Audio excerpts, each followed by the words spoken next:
Techniques हैं, हम screws भी यूज़ करते हैं, साथ में कैमरा भी यूज़ कर लेते हैं। उस डिजीज़ को पूरा उस रग को नहीं खोला तो भी पेन रह जाएगा। एंडोस्कोपिक स्पाइन सर्जरी जो है बड़ा अच्छा सक्सेसफुली जो है वो प्रोसीजर है। एंडोस्कोपी सर्जरी हो रही है पाकिस्तान में, कहाँ कहाँ हो रही है? कराची में कुछ सेंटर्स हैं, ठीक है, लियाकत नेशनल में जो है वहाँ पर हो रही है। सर आपने बताया कि पहले जो है सर्जरी की निस्बत जो है यहाँ ये मेडिकेशन होती थी बैक पेन की, स्पाइन की, तो अब क्या ज़रूरत ऐसी पेश आई और क्या ऐसे तरक्की हो गई कि अब जनूबी पंजाब में आपने सर्जरी की है? तो आप लोगों को थोड़ा सा अवेयर करें कि सर्जरी करवाना ज़रूरी होता है। अगर तो आप इस तरह के मर्ज़ में मुब्तला हैं तो लोग सर्जरी से बहुत ज़्यादा डर रहे होते हैं। वो कहते हैं कि शायद हम सर्जरी करवा लेंगे तो हम सारी ज़िंदगी के लिए पैरालाइज हो जाएंगे, तो वो कंपैरेटिवली प्रायोरिटाइज करते हैं मेडिसिन को कि हम चले मेडिसिन खा रहे हैं, वक्ती तौर पर हमारा पेन रिलीफ हो रहा है तो ठीक है। थोड़ा सा सर ये मिसकॉन्सेप्शन लोगों की इस हवाले से हमें दूर भी करनी है, थोड़ा सा नॉलेज भी देनी है लोगों को। जो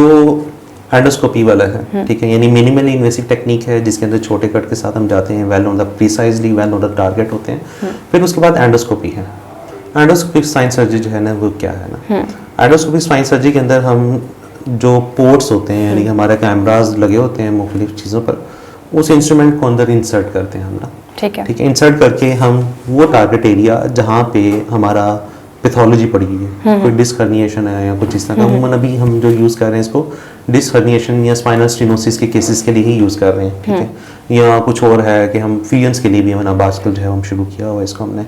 ठीक है, तो उसके लिए मिनिमली इन्वेसिव टेक्निक्स हैं, हम स्क्रूज भी यूज़ करते हैं, साथ में कैमरा भी यूज़ कर लेते हैं, ठीक है। तो एंडोस्कोपी के ज़रिए हम यानी कि कैमरे के थ्रू हम उस डिजीज़ प्रोसेस तक पहुंचते हैं जहाँ पे हम अपने टारगेट पे जाते हैं, ठीक है, और जो चीज़ हमारी हराम मगज़ को, हमारी नसों को दबा रही होती है हम उसको रिमूव कर लेते हैं, ठीक है। तो अब जो कैमरा है इसके अंदर जो मैग्निफिकेशन होती है 20 टाइम्स ज़्यादा ये मैग्नीफाइड व्यू देता है हमें। आम व्यू से हमारी आंख के जरिए जो हम देख रहे हैं उससे 20 टाइम्स ज़्यादा मैग्नीफाइड व्यू देता है। और फिर ये कैमरा जो होता है हमारे साइड्स पे जो नसें गुजर रही हैं बाहर, ठीक है, मैंने ऊपर बताया था आपको ये जो हरा मगज है, ठीक है, सप्लाई लाइन है, यहाँ से नर्व्स बाहर निकल रही हैं, तो ये वो नर्व्स के साथ साथ इसको ट्रैक को भी हम देख सकते हैं, यानी कि वो एरियाज जो हम अपनी नेक्ड आई के साथ वो जो बहुत टेढ़े एरियाज हैं वहाँ हमारी नजर नहीं पहुंच सकती होती, तो कैमरे के जरिए हम उन एरियाज तक भी पहुंच जाते हैं, ठीक है। हम उन एरियाज के अंदर भी देख लेते हैं, अच्छा यहाँ रग तो नहीं दब रही,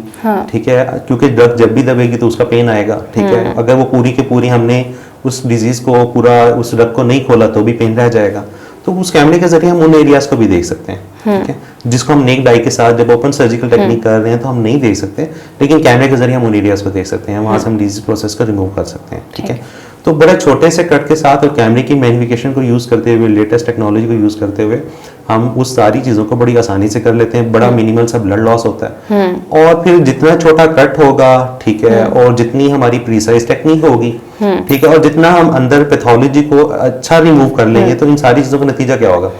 रिटर्न टू एक्टिविटी वो बहुत अच्छा होगा, ठीक है, यानी कैमरे वाला ऑपरेशन जो है अगर वो बहुत अच्छा हुआ हो, ठीक है, प्रीसाइज टेक्निक के साथ हुआ हो, ठीक है, तो हम पेशेंट को उसी दिन शाम में पेशेंट को चला देते हैं, या अगले दिन पेशेंट चल रहा होता है, ठीक है, और वो with in a few days वो अपनी रूटीन लाइफ की तरफ दोबारा वापस आ जाता है। वो कहते हैं यार तुम्हें तो बहुत ज्यादा दर्द था,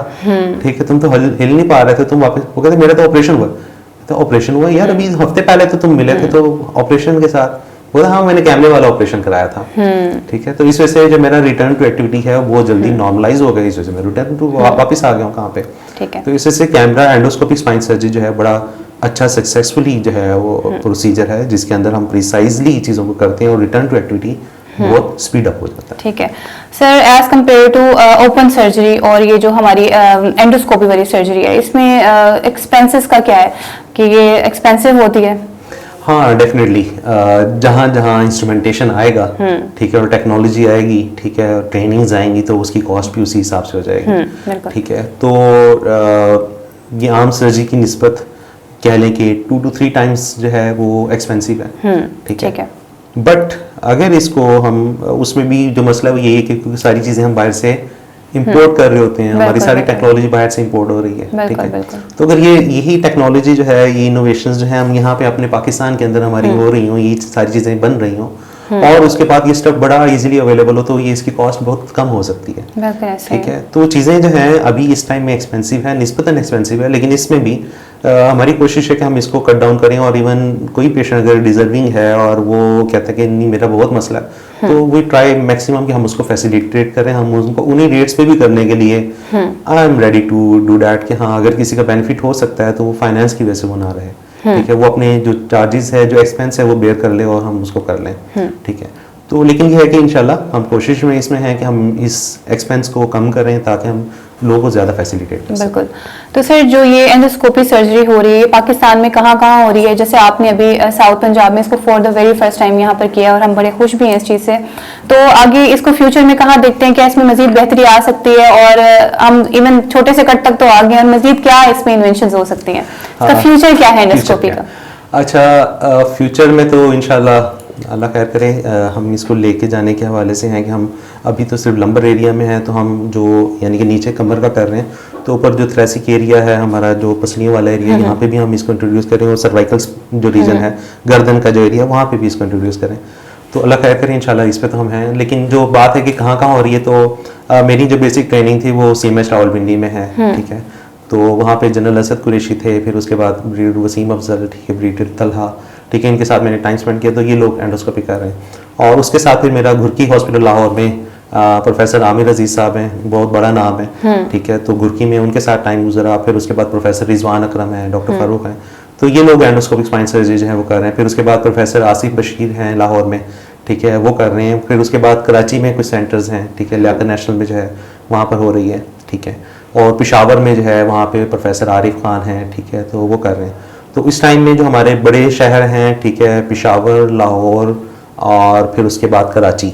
ठीक है, यहाँ पे इस टाइम में ये हो रही है। और अल्हम्दुलिल्लाह हमने इसे मुल्तान में भी जो है वो स्टार्ट किया है। ठीक है, और इंशाल्लाह हम होपफुल हैं कि हम इसको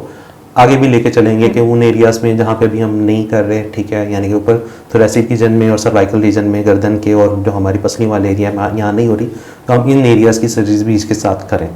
और बाकी अल्लाह खैर करे, सबसे पहले तो मेरी ये है कि अल्लाह कोशिश भी है और अल्लाह से दुआ भी है कि अल्लाह ताला हिम्मत देता हम इसको अपने जितने भी हमारे टर्शरी केयर हॉस्पिटल्स हैं साउथ पंजाब में ना, साहिवाल है, बहावलपुर है, रहीम यार खान है, DG खान है, तो अल्लाह करे कि यहाँ इन एरियाज़ के अंदर भी हम इसको जल्द जो है वो शुरू करने में कामयाब हो जाएं। आमीन आमीन सर। तो ताकि ये एक अगर टेक्निक है जिसका फ़ायदा है तो वो लोग उसको सीखें, ज़्यादा से ज़्यादा सीखें और वो अपने अपने एरियाज़ में सर्व करें, लोगों तक इस चीज़ को पहुँचाएँ। ठीक है, क्योंकि ये सदका जारी है, ये ज़िंदगी है।